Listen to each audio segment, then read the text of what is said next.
এটি ইউরেনিয়াম আকরিক, মাটি ও জলেও মেলে এমন সাধারণ পাথর। এটি কম তেজস্ক্রিয়, তবে সঠিক প্রক্রিয়ায় শহরকে শক্তি দিতে বা ধ্বংস করতে পারে। দেখাচ্ছি কিভাবে। ইউরেনিয়ামের প্রাকৃতিক রূপ আইসোটোপ আছে, একই মোল ভিন্ন ওজন। গুরুত্বপূর্ণটি হল ইউ-235। এটি প্রাকৃতিক ইউরেনিয়ামের 1% এরও কম। বাকিটা হলো ইউ-238, যা এতটাই ভারী এবং এতটাই স্থিতিশীল যে শক্তি বা অস্ত্রের জন্য এটি ব্যবহারযোগ্য নয়। আমাদের পুরো গল্পটা ওই 1% আলাদা করা নিয়েই। প্রথমে আকরিক খনন করে গুঁড়ো করা হয়, রাসায়নিক দিয়ে প্রক্রিয়াজাত করা হয়, যতক্ষণ না এটি ইয়েলোকেট নামক একটি মোটা গুঁড়োয় পরিণত হয়। সেই ইয়েলোকেট তারপর আরও দুটি রাসায়নিক প্রতিক্রিয়ার মধ্য দিয়ে যায় যতক্ষণ না এটি গ্যাসে পরিণত হয়। ইউরেনিয়াম হেক্সাফ্লুরাইড একটি সাদা স্ফটিক যা সামান্য গরম করলে ঘোরানোর জন্য প্রস্তুত গ্যাসে রূপান্তরিত হয়। এখন এখানেই আসল জাদু ঘটে। সেই গ্যাস সেন্ট্রিফিউজ নামক যন্ত্রগুলিতে পাম্প করা হয়। এগুলি এমন সিলিন্ডার যা প্রতি সেকেন্ডে 1000 বারের বেশি ঘোরে। ভারী ইউ-238 বাইরের দিকে ছিটকে যায় এবং হালকা ইউ-235 কেন্দ্রে থাকে ও সংগ্রহ করা হয়।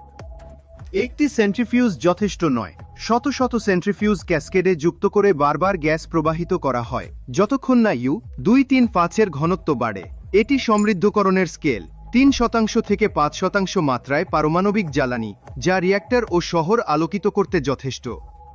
20% উপরে সমৃদ্ধ ইউরেনিয়াম গবেষণা চুল্লিতে, 90% হলে তা অস্ত্রোপযোগী। সেটাই পারমাণবিক বোমা। প্রক্রিয়াটি সরল নয়। 0.7% থেকে 60% পৌঁছানোই কঠিনতম। বছর ও হাজার হাজার সেন্ট্রিফিউজ ঘন্টা লাগে। 60 থেকে 90% পৌঁছানোর এই চূড়ান্ত ধাপে বেশ কয়েক সপ্তাহ সময় লেগে যায়, কারণ আপনি আপনার লক্ষ্যের প্রায় কাছাকাছি পৌঁছে গেছেন। শান্তিপূর্ণ কাজে ইউরেনিয়ামকে গুঁড়ো করে ছোট ছোট প্যালেট তৈরি করে চুল্লিতে ভরা হয়। এটি সম্পূর্ণভাবে নিয়ন্ত্রিত, নিরাপদ এবং অত্যন্ত শক্তিশালী একটি প্রক্রিয়া। তবে যদি এই প্রক্রিয়া উড়িয়া অনুসরণ না করে 90% পার করা হয় এবং ধাতব কোর বানানো হয়, তাহলে তা পারমাণবিক অস্ত্রের মূল উপাদান হিসেবে ব্যবহৃত হয়। একই উপাদান, একই প্রক্রিয়া, কিন্তু পরিণতি একেবারেই ভিন্ন।